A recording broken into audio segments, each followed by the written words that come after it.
Hello viewers, today we are going to discuss a book and the name of the book is How to Communicate Effectively with Anyone, Anywhere.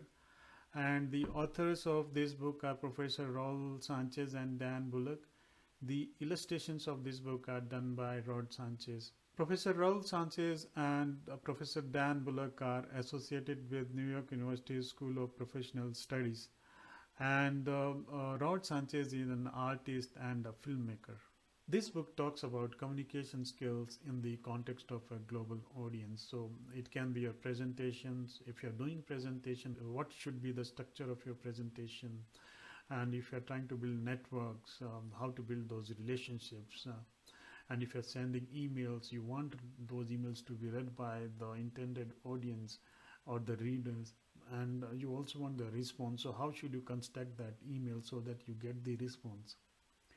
And then it talks about the body language and your voice modulations. How should you phrase the sentences so that you can catch the people's attention.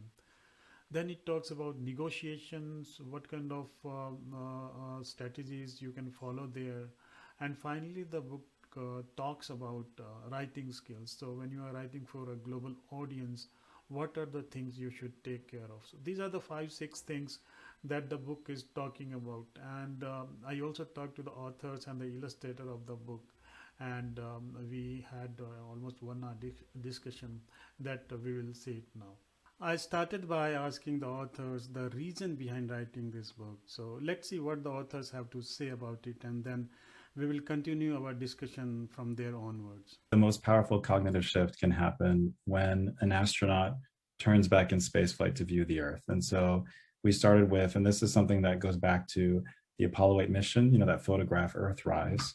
William Anders, they turned around, the astronauts, they were on their way to the moon, and they turned around and took a photograph of the Earth. And, the quote is, we set out to explore the moon, but we actually discovered the Earth for the first time. And this image went as close to viral as, any image could at the time, flooded by international media across the planet. It was something that, it was the first time we saw the fragility, the loneliness, and the beauty of our world. But more importantly, we realized this interconnectedness that we have. And, the image is credited with launching the environmental movement at the time. And so in our mind, we wanted to start with this, the first introduction, and end with that, because the goal is to connect the global mindset to global skill set and to see these patterns of communication around the globe. And so as a global communicator, how do we navigate those patterns? And so that's what we isolated with each chapter in the book. They apply to a different skill. We wanted, as Dan and Professor Bullock mentioned, we want to make them as practical as we could, which was great the way that you isolated them, presentation skills, effective emailing, negotiation, networking. And so the idea is that when you navigate these patterns of communication, then essentially you develop the skill set of a global communicator. And so that was the crux of the book.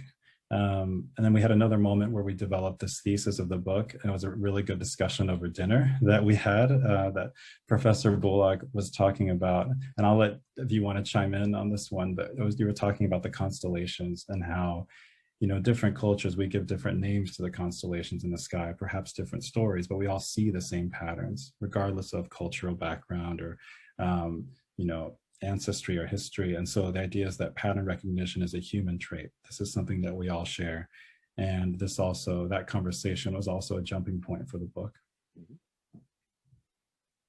Yeah, so that's kind of just a general background, Jitendra. And then of course, like if you have any questions that you want to know more about, like in terms of maybe the structure or something specific about the skills, we're more than happy to elaborate.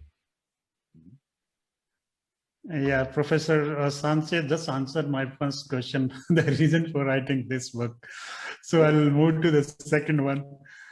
And that is when somebody, I'm going to move to these specific skills that you talk about in presenting the things to any live audience. So when somebody is going to present, what is the most important thing he should keep in mind? When specifically the audience is global. Mm-hmm. Sure, like this is a good point, and maybe I can suppose I'm going to present. Yeah, sure. Yeah, so the idea of go ahead. Yeah, so then the idea of service, right? So being in service to the audience, right? And then maybe I can speak and then pass it to Professor Sanchez. But but this idea in terms of whenever we get up on a stage or whenever we're presenting in a boardroom or even in a virtual room, these are our metaphorical campfires, right? Because we sit around campfires to tell stories, and presenting is very much storytelling, right? Whether it is in a professional business context or simply just to entertain, to persuade someone, whatever the purpose or objective is. But the idea is you have to be mindful that you are giving something to the audience that they are seeking, right? So the idea is that you are going to be the marathon runner, giving them the water, so to speak. You are there to impart this information to them because they're there for a reason. They're there to listen to you speak.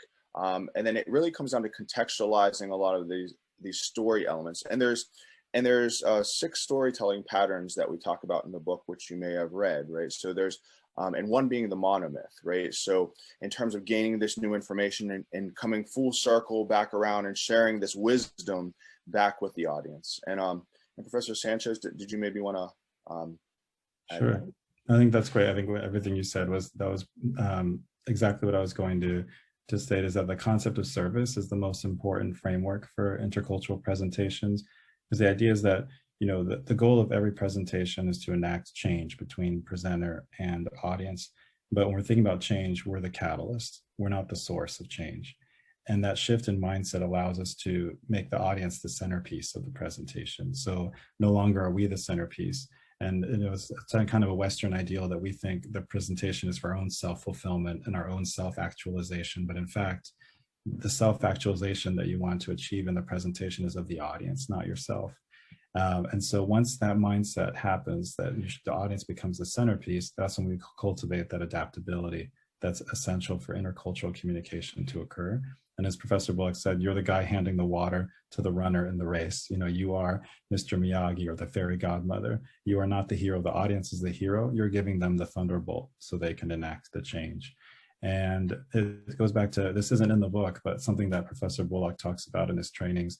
It is the hierarchy of needs, right?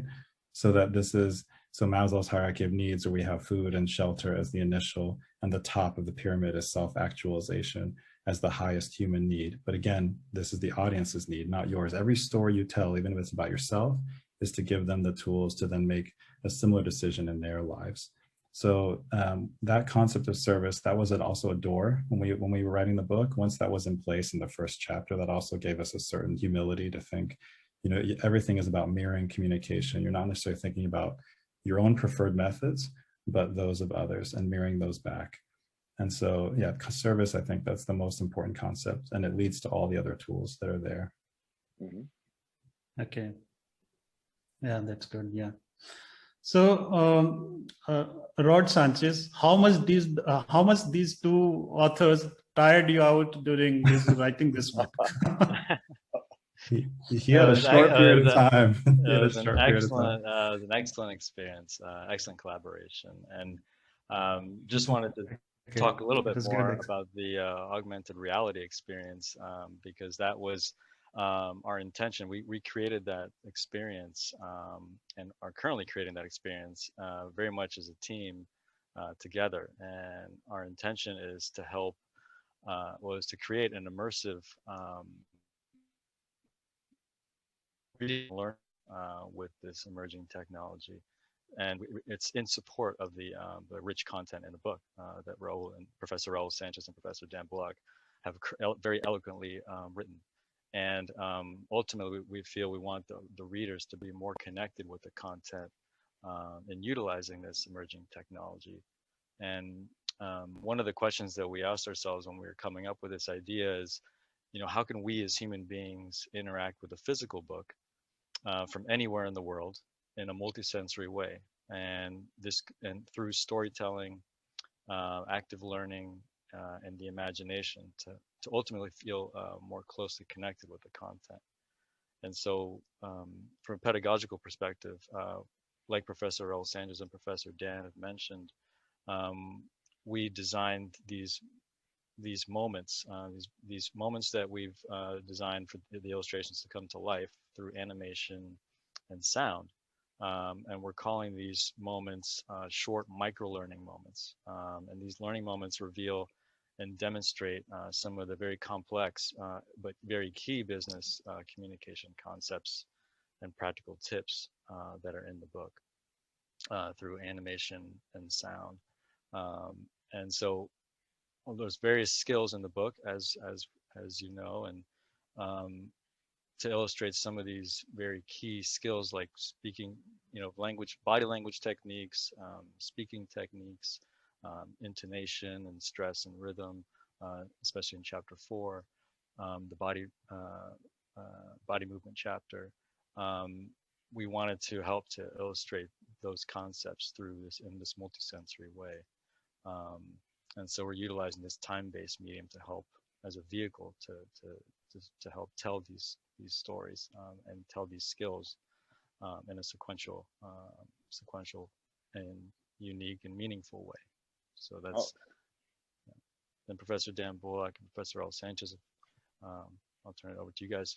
Sure. Yeah. And then just to put this into context, Jitendra. So for example, I mean, as you know, like working at the United Nations and working with these like global teams, diplomats and delegates, right? So it's something to be said. So for example, if you're trying to train somebody in negotiation skills, you have to give plenty of examples.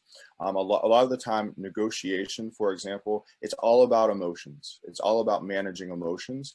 And again, we have to think about Eastern and Western cultures, right? Because there are differences. There's two primary differences in terms of cross-cultural or intercultural communication, right? It's how we show respect, right? And how we build trust. And those are two of the main primary differences in terms of intercultural communications. And when we think about it, right? So Eastern cultures, which comprise about 70% of the world's cultures, operate in this high context format, right? So this high context format being that that there's a tendency, right? And I say that there's a tendency because we're looking at it from a culture, not at the individual level, right? Because there's influences at our individual level as well. But from a cultural perspective, this high context culture will be more implicit with information, where you're almost expected to have some sort of context to bring to the conversation, whether it's a presentation, whether it's a negotiation. A lot of the information tends to be a little more indirect, right? Than maybe what you would expect in a westernized culture, right? And just to give you the opposite side of this, right? So low context cultures, right? And low context cultures tend to be a little more explicit or more direct with information, very kind of task oriented, where a lot of the decision making is done in an individualistic approach, right? So you have high context cultures, which comprise about 70% of the world's cultures, and this would include the majority of Latin America, sub-Saharan Africa, the Middle East, Eastern Europe, large swaths of Asia, right, in Southeast Asia, whereas low context cultures would comprise the United States, parts of Canada, because there's influence from French culture there. There's also going to be Central and Northwestern Europe, Scandinavia, and Australia and New Zealand, just to kind of give a breakdown in terms of how we have to be careful of this dynamic, right? And be mindful in terms of how we're framing information if we're communicating cross-culturally. And then it's a lot to fit into something. Yeah. Yeah. And if I can just add just one tiny point. And as you know, Professor Bullock and my brother, my award-winning artist brother here mentioned, the idea was also we live in a globalized era, right? So when you're presenting, no longer is there just one culture in one presentation space, but we have mixed audiences everywhere we go. So the idea in the book is, even though we go through it, for example, in the presentation chapter, these 3 patterns, is to integrate them into an international presentation style, so that you can have a style that recognizes individual diversity and cultural diversity at the same time. And even because it goes beyond culture. For example, you know, an accountant might be linear expressive, or, you know, very direct, or, you know, a task oriented, whereas a doctor may be amicable expressive, you know, which is similar to what traditionally would be seen as Eastern cultures. And so we wanted to leave room for the individual cultural diversity. So everything in the book is geared towards an international presentation style, you know, having singular approaches that accommodate a diverse range of styles in one space, with one document or with one presentation, so that you're reaching a spectrum of audiences, and not just thinking about, I'm going to China and now I'm going to have this set of tools, and I'm going to this country and I have this set of tools. But in fact, again, we're in a globalized era, so we want to have an international style with everything that we do. Yeah. So both the professors in this book, at one place, I mean, face-to-face communication is okay. We know that how to handle those. Now these days, because of COVID and all, we rely a lot on these digital experiences like email, for example, Zoom that we are right now doing. So there you say at one place in the book that we should humanize this. This experience should be humanized. So how do we do it? And I mean, when we are talking to someone virtually, what is the process? What are the methodology that we can follow, or the steps you can suggest something? Sure. Like maybe I can start, Raul, and then Sure. Absolutely. Yeah. So I would say, Jitendra, so it's still a matter of being dialogic, carrying on dialogues, whether you are communicating an email, right? Or whether you are communicating like we're doing right now through Zoom or some other video platform, right? It's all about exchanges. But a lot of the time, what I like to think about in any form of communication, whether it's virtual or in person, face to face, there's 4 key areas. And this is something that's not necessarily in the book, but we always have to be mindful of our audience. So who our audience is, right? So are they professionals? Are they from a specific generation? Like there's a lot that goes into the audience. And if we can do that, right, that's going to help us inform, well, what's our purpose? What's the objective of the communication? Or what's the objective of sending the email? Are we trying to inform somebody of something? Or are we trying to persuade somebody of something? And these are the 2 primary purposes, but we can also entertain someone as well, right? Just think of the many TV shows and other forms of media that's out there, social media, so on, right? But if we have our audience and we have our purpose, that's going to inform our message, right? And our message has to carry a specific degree of value to the audience. So it comes full circle, right? So whether we're communicating an email and we're trying to make it more or to rather humanize it more, people are going to still view the same principles. They're still going to be looking for, well, what's the value that I'm getting out of this email? Or what's the value I'm getting out of this exchange via a video conferencing platform, right? So a lot of the time it's trying to figure out, and in a sense, it can be like a guessing game, but trying to figure out what the other person's needs and wants are.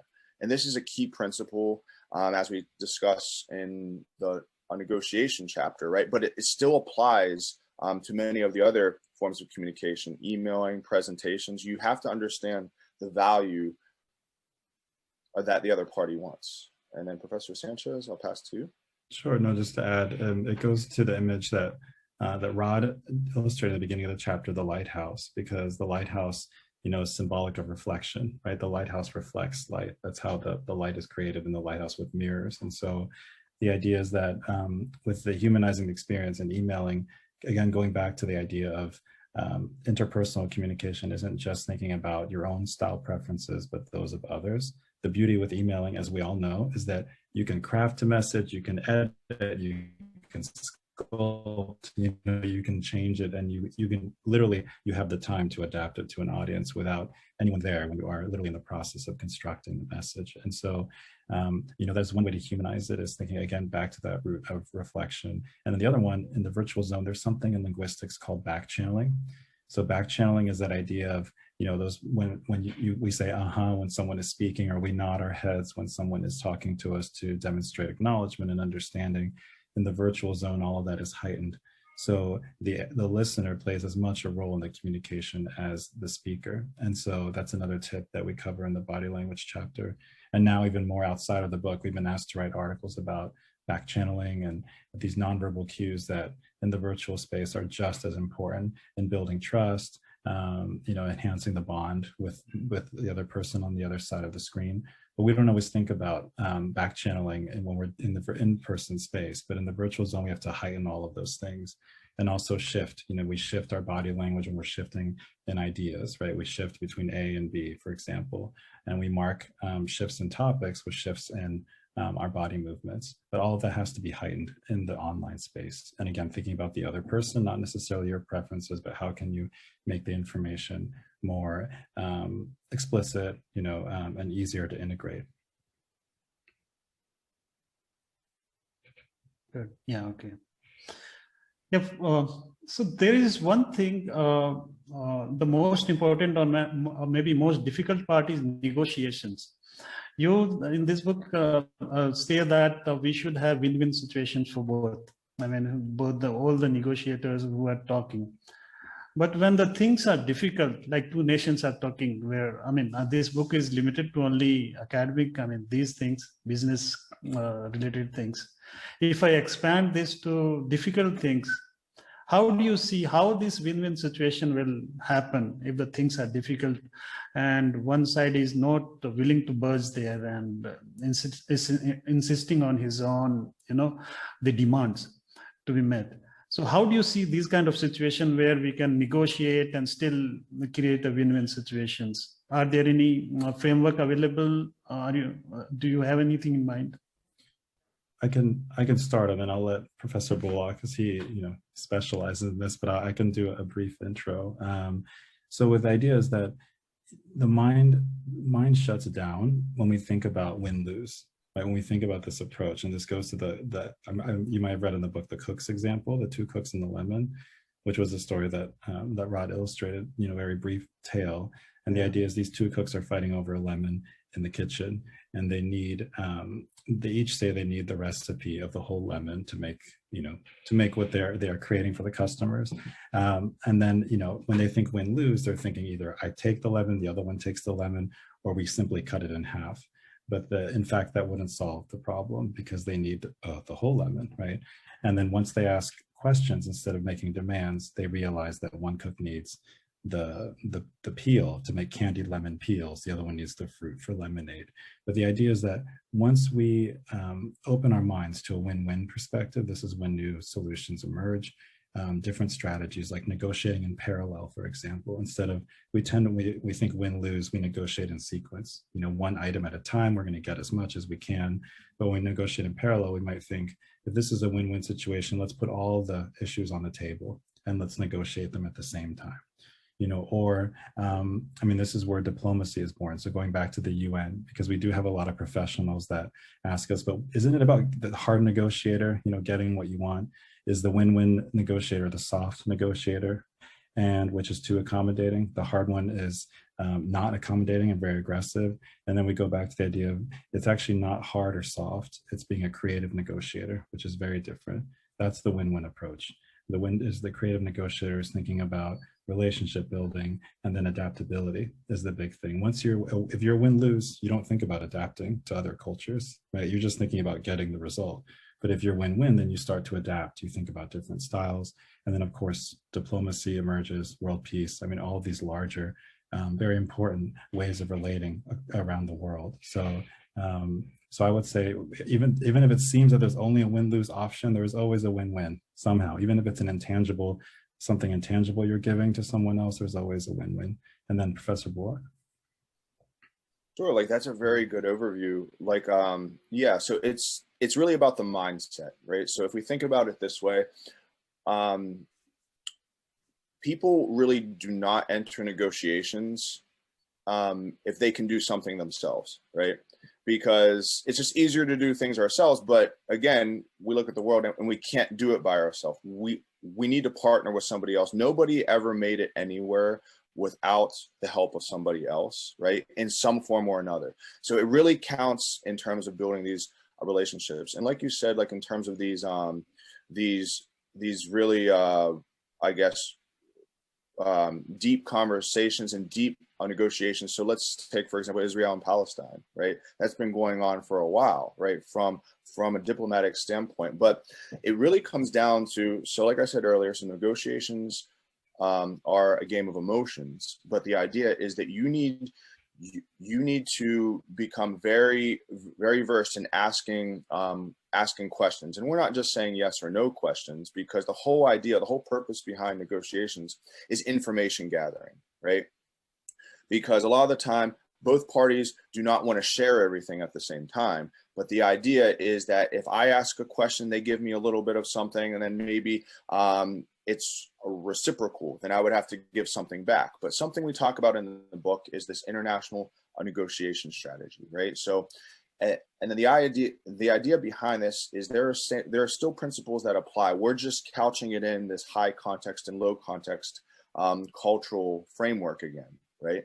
The idea is you still have to do research, you still have to prepare, you still have to execute in some way, shape, or form. It comes down to the way that you convey the information, though. So something we talk about as well is the rhetorical situation, which is a primary part of building persuasion, right?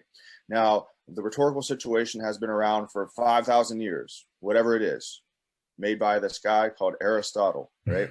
But in terms of thinking about ethos, pathos, and logos, so those same principles, they apply even today in modern situations today. So ethos, right, being in terms of credibility, right, and people gravitate towards that. Pathos being emotions, right, so like I said, negotiations being a game of emotions. And then we have logos, which is a logical uptake of information and how people are processing information. So really what we're doing, right, we have to understand how communications is a psychological process. We have to understand how within each culture, within a negotiation, information might be processed a little bit differently outside of our own culture, right? Because we're looking for specific elements, right? So for example, in westernized cultures, a lot of it is very much about the task, right? So what's the purpose of this negotiation? What am I after, right? Whereas in Eastern cultures, there's a tendency to be more focused on building the relationship, right? Like over the long term, and making a collectivist decision about something. So just to kind of briefly run through this, it's more about doing the research, right? It's more about building the relationship and thinking about this larger perspective, like instead of what's in it for me, what's in it for the both of us, seeing the other party as a partner. Because like I said, if we could get something on our own, why would we need to even bother trying to negotiate with somebody else, right? And then it comes down to building relationships. It comes down to exchanging the information in such a way, and the way that we frame that information, right? So whether it's direct versus indirect, since we use that one a lot, and also just being flexible, right? Being flexible, being mindful of how we express disagreement.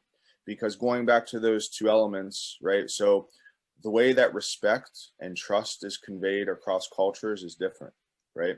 And then we just have to be mindful of that, right? So that in terms of how other cultures build trust. So rather than thinking about, okay, well, if I'm in country A, let's say I'm in South Africa and I'm doing a negotiation, and then I go to Egypt and I'm doing a negotiation there, it might not be the same, because there's different cultural norms, right? That are foundational elements that, if you think about it, growing up from elementary school, going into university, and then going into your career, it's something that's been taught, and this is the way that information is processed, and that stays with us. It doesn't immediately change, right?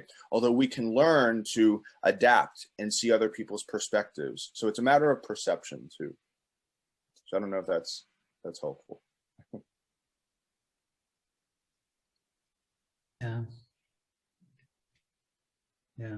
So, and in one of the chapters about the writing skills, when we say we want to write, we should write for global audiences. How do you get in their minds? Do you say how do you get in their minds?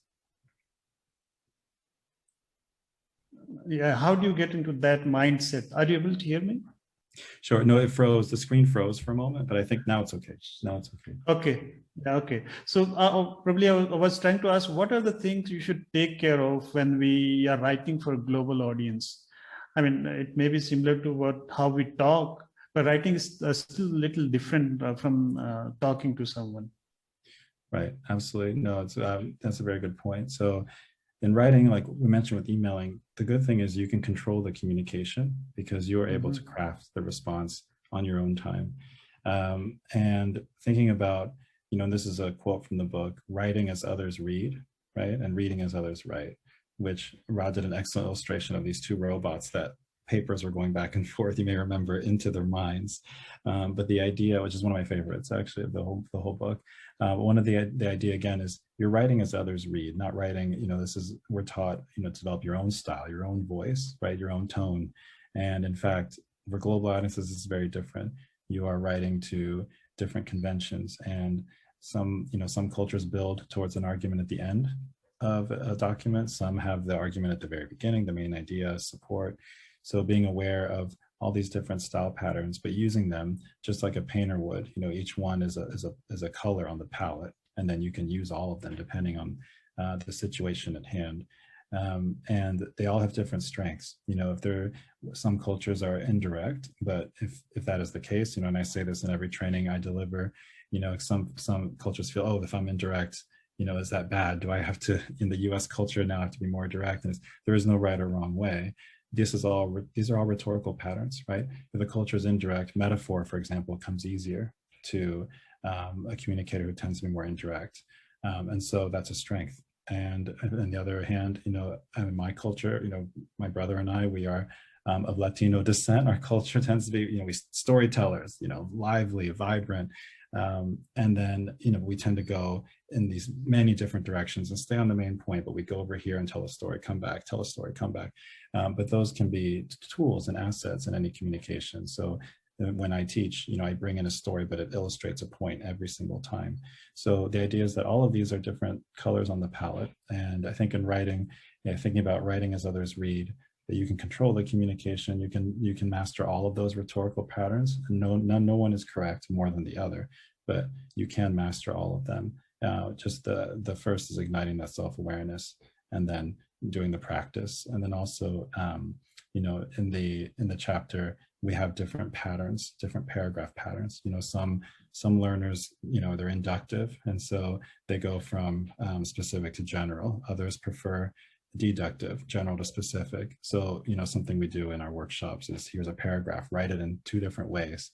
Don't think of which one you prefer, but just practice developing that flexibility. And then it, of course, is a cognitive flexibility you're developing as well. And then Professor Bullock, do you want to, to add anything? No, I think it was very well put.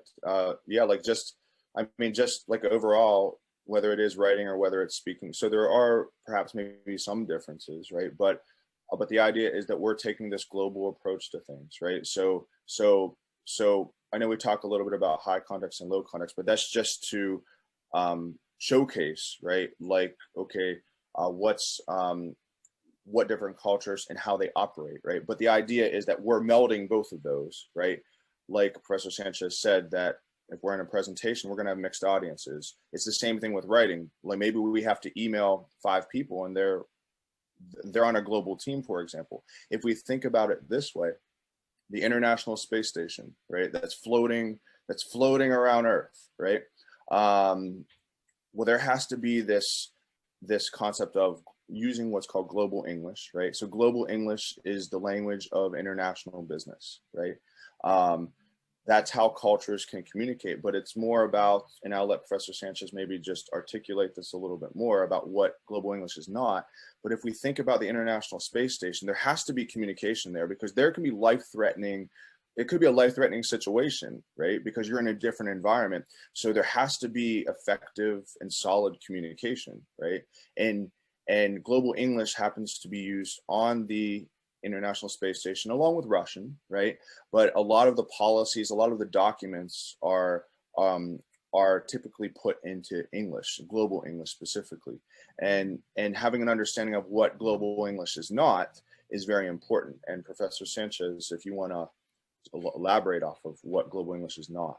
Sure, and I love that. That's a good visual, Professor Bullock, the International Space Station, because this is that's the ideal, right? That we have cultures coming together in innovation with a common system of communication. And global English, so it's always easier, I think, to think of what is not global English when we think about global English, which is language optimized for a global audience. Non-global English are, for example, idioms, which are those groups of words that have a different cultural meaning from the individual parts, like cut and dry or off the top of my head, no strings attached. Those are not easily translatable. And then, of course, culturally centered expressions. So in the US, baseball is a favorite, right? So we say, let's level the playing field, let's bring our A game. That came out of left field.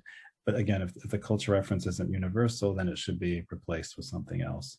You know, initialisms and acronyms. So those are abbreviations. Initialisms where every letter is pronounced separately, like FBI. Acronyms where a word is created from the letters, like NATO, for example, North American Treaty Organization. The string of those is not global English. And the last one I want to point out is phrasal verbs. This is one that comes up, and those are those idiomatic verbs that are 2 or 3 words long, and the collective meaning is separate from the individual parts. Something like draw up or get ahead or zero in on. When broken down, those aren't as clear. So instead we say replace a phrasal verb with a singular verb. So instead of draw up the contract, say write or draft the contract, for example. And then the larger one that we talk about with global English is, you know, sarcasm is again a no-no. If you say beautiful day, isn't it? And it's raining outside, that may not be as clear in terms of communication, but instead we say use the language of empathy, use pronouns such as we and us, identify common goals, and then this steers you in the right direction. And global English is something at the UN that Professor Bullock often teaches there, and I've also as well. But it's not about simplification, you know, it's about clarity. So when we're using global English, we're not simplifying the terms at all. We want to make sure that the clarity is there, and then the cultural etiquette is there as well. So it's different than plain language, similar, but different. Oh, Jitendra, I think you're muted. I had first-hand experience of this when I joined my first job. So my employer is an American company, and all the people were, they were speaking American English. And I went to the first meeting, and they all started their speech and their meeting details in very fast English, and I couldn't figure it out. So I asked my manager to explain this to me in a slow English, and suddenly they realized that the people in India will not be able to follow them. So slowly they changed their modus operandi of talking to us. And now I think after a few meetings we are okay, and we could understand. Nobody uses slangs. Nobody uses nobody cracks a joke. So we don't understand. Even today, if somebody cracks an American joke, I will not be able to understand it. But still, yeah. You're right. This comes up. It comes up all the time, and even British English, Australian, and then we did a piece for Harvard Business Review, and then it did come up, right? I think all around the world, English is different. Our editor was from India, so she was really interested in this concept. So she wanted us to write this piece, the one that we just did for Harvard Business Review, because she said she's in Harvard Business Review based in India, but she said this comes up in global teams all the time. People don't think about it because we think, oh, just because we speak English, we can share this vernacular. But in fact, there are many Englishes in the world, and it is the lingua franca, but there's different forms, and we have to think about that. And it's not necessarily taught like in a traditional curriculum, right? Like at university or in school, like people just think, oh, well, this is English, and this is how you speak it, or this is how you write with it.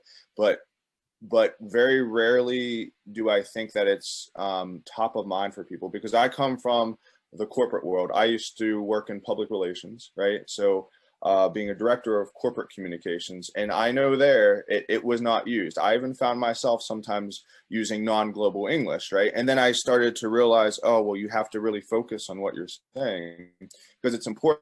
Otherwise, it's hard to communicate, and it's difficult to communicate within teams, right? Not just based in one area, because we can have diverse populations in one area, but even whenever we go with global teams and trying to communicate with clients abroad as well. So completely understand that.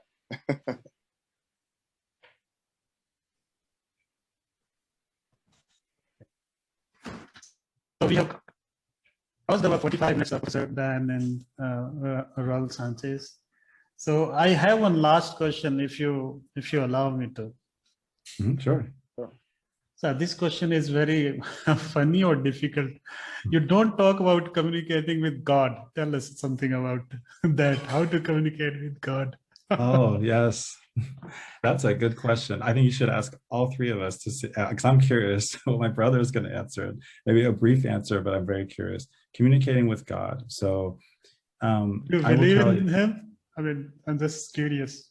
No, I think this is great. I'd be curious about your answer too. So I think, no, you probably got from the book that it is very spiritual, right? And this is something the Financial Times picked out in their review. They said this book can get very spiritual at times, but so it's unusual, because the British tend to be a little bit more concrete with business writing.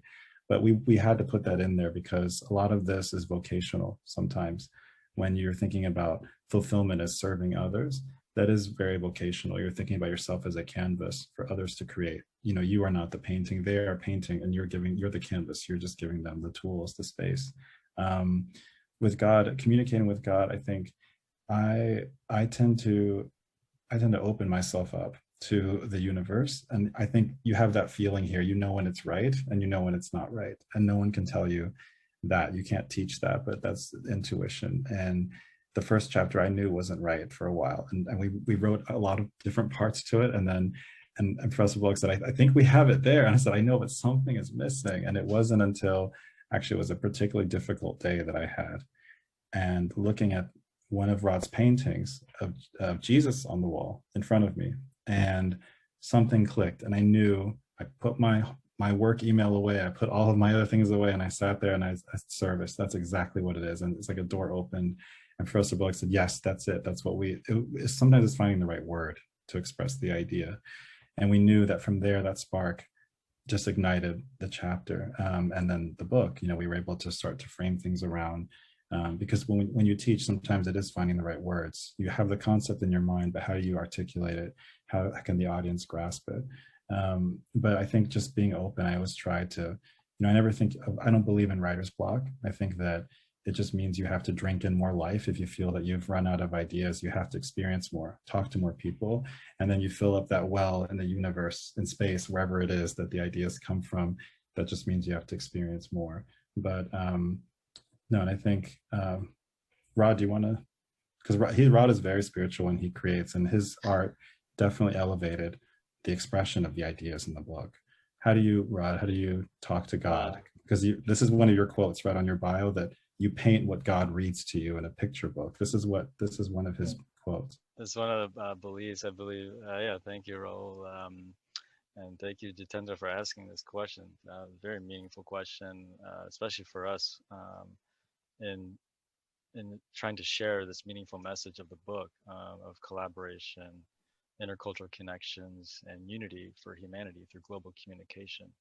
And for as an artist, I can say that, for me, I believe that creating art is not just an earthly practice, but a spiritual journey, and it's a life mission, and a profound belief for change. And as our emotions speak through the body, I believe that we can, and if we consciously listen to the world, it can, that energy can speak back, and we can, in effect, if we listen to this, being open, like Raul mentioned, we can consciously speak through the world of art. And for me, I as an artist, and the artwork in the book, I hope to ignite, a grain of hope. And like Professor Raul Sanchez and Professor Dan Bullock have mentioned, it's something that grows, and with faith in the imagination, we can achieve that connection through connecting the spaces between our hearts, and by praying with the imagination, like Raul mentioned. With my work, I ultimately try and humbly to paint what God reads to me in a picture book. A lot of the images in the book are convey a deeper meaning, trying to communicate something visually. And I think I want to quote one of the passages in the book that really resonated with me and resonates with me now, and forever. It's not something that's from the past, but it's something that resonates, and it resonated with me while creating the piece. And it's the opener for chapter 1, which is it's the quote is, how do we ignite lasting change when sharing ideas in service to humanity? And it touches on what Professor Raul Sanchez and Professor Dan Bullock had mentioned about being in service to humanity. This is the public speaking, chapter 1, and that opening piece was created with the idea that we can see each other from within, and to create connections. So as we're human beings, we're given the gift of being able to see each other from within and create connections in between. So that piece with the two heads connecting together and being able to see within each other and finding a mutual understanding is something, is a gift from God. And to be able to spread messages and touch one another in a deep way is something that we are striving to do here as a team, and in effect connect us as one, as a whole, connect one as many, and then many to one. So good answer. And Professor Dan Bullock. And now Professor Bullock. All right, so yes, to build off of what both Professor Sanchez and Rod were saying, is that it is about connecting globally, right? It is about building this empathy. But to your question, Jitendra, so it's I think it comes down to expression, and I learned a lot through Professor Sanchez, because his quote, and I still know it by heart, right? Expression is the pivot of existence, right? But the idea is that even whenever we think in other languages, so I speak French as well, right? So whenever we try to articulate something in a different language, then we can express something differently, or maybe we notice something a little bit differently, right? Because there's different words and different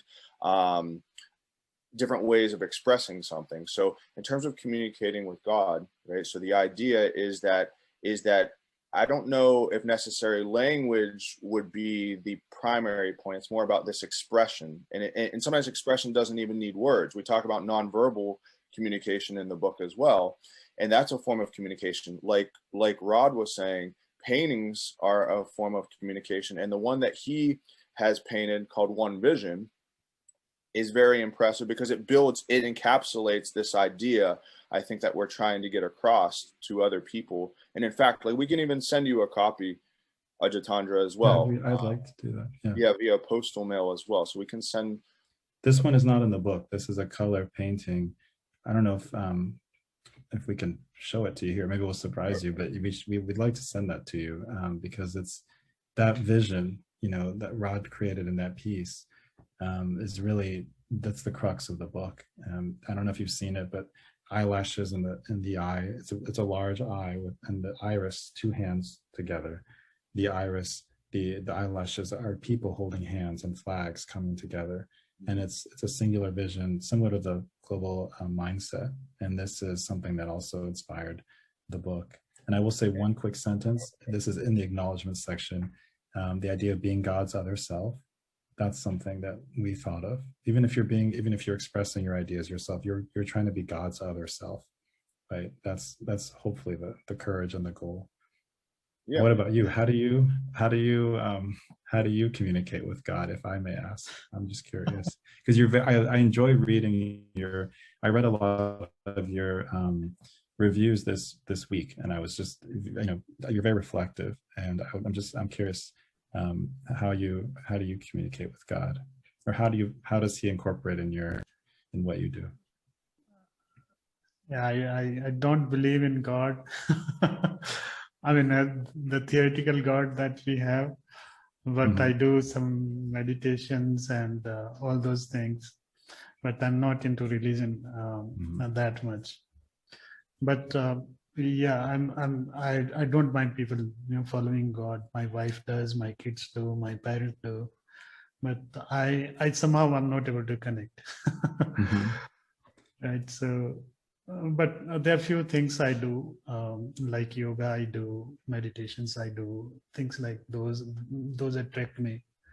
I try to see some sense in Buddhism kind of religion, which does few things for me, which works for me, and things like that. But believing in God is still, I'm not able to convince myself that there is a God. Mhm. Yeah. So that's where my logical reasoning stops me from going forward. Right. Well, I think, and there's also the idea that our father said this once. He said, I don't know if okay, I don't know if everybody was frozen or not. Okay, he said prayer is good for you, and I said, what do you mean good for? Like, do you believe in God too, right? But my father is very, our father is very intellectual, but he meant that when you think of, I mean, this is just our own part of our own belief system, but he said that when we pray or meditate, we are there's a humility that comes from that, that wonder versus trying, with longing, we're closing our eyes. With wonder, we open our eyes, right? So when we wonder, whether it's through meditation or prayer or imagination, that's when we have that sort of humility that can say, okay, the universe is an unanswerable question, and that's okay. And I will encompass that in my ability to wonder and feel content with that. And so that's another part of our approach as well, that our father instilled in us. Because of the universe, right? Because we're constantly trying to explore, right? Like, just think if you go back to Carl Sagan, right, and the gold disc that was sent out, and I don't know where it's at right now, right? It's somewhere out there and beyond our solar system somewhere, right? But just to think like of like the exploration. But I think that that's a question that people commonly ask, right? Like in the search for God or for some higher power of some sort, right? But just to know, well, we see it. We talked about the International Space Station, where they're trying to look at Earth, right? But there's other people who are looking outward as well. But I mean, there's a lot to be said with that, and I mean that's where philosophy comes in, and it really tries to expand upon these theories and ideas, right? Because I guess it begs the question: will we ever get to know God in terms of however you interpret that, right? Yeah. Good question. Good question. Good conversation, Jitendra. Yeah, this is great. excellent. Thank you. So, Professor Dan Bullock and Raul Sanchez, any parting remarks about the book you want to give? Anything you want to share? Professor Bullock, do you want to? Sure. I think just the overarching message is that we have to be mindful of the way that we structure our communication, right? Whether it is written, whether it is spoken. A lot of it comes down to bridging these gaps, right? So something we talk about in the book are these spark lines, right? So if we were to go out into space, right?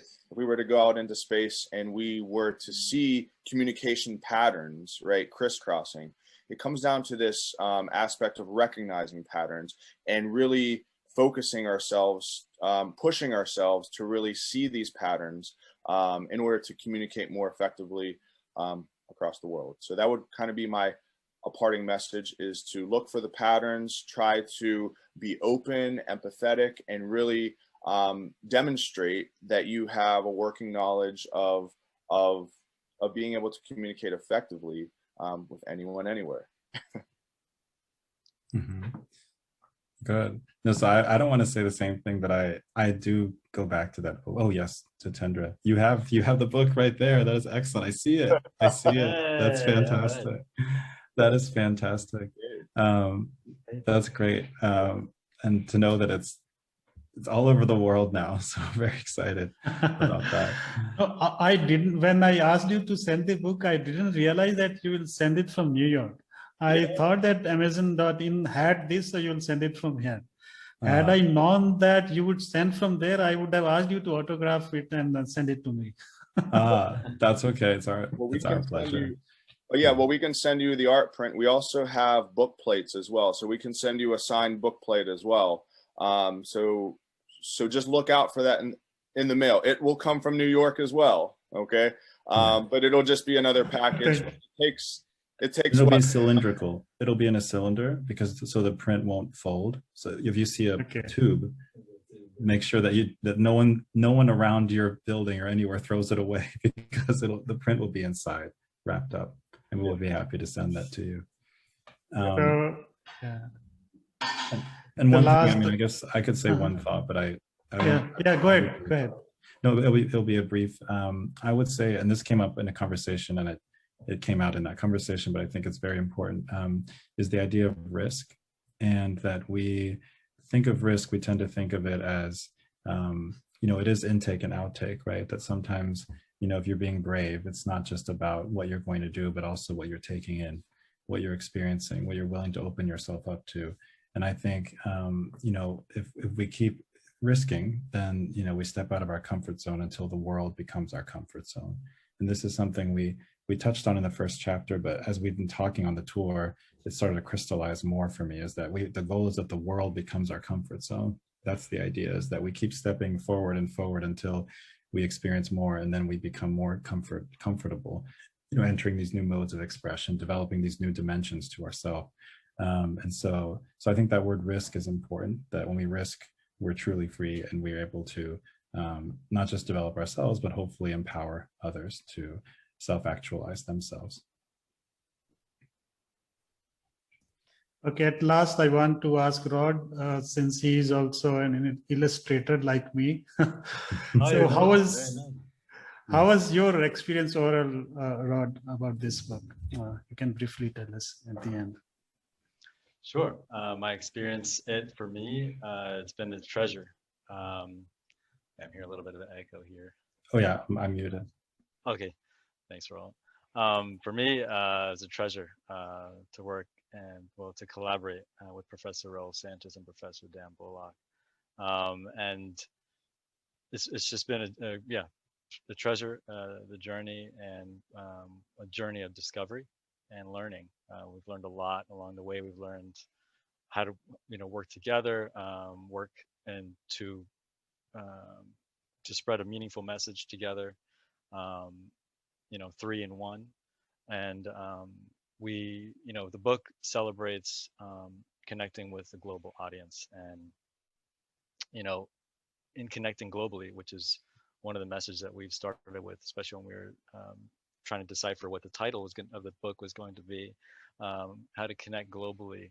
And I feel like while we're working in the book, through the book, we're trying to create a meaningful message that connects us all as human beings. And one thing to remember is that we all, even though we're all human beings, we all are unique. And being unique, we all share vital commonalities and like a universal heartbeat. And if we can connect in a deeper way through global communication, that's one of the major messages that we have in this book. And how we can collaborate globally and meaningfully to create a ripple of change, positive change, to connect closer together.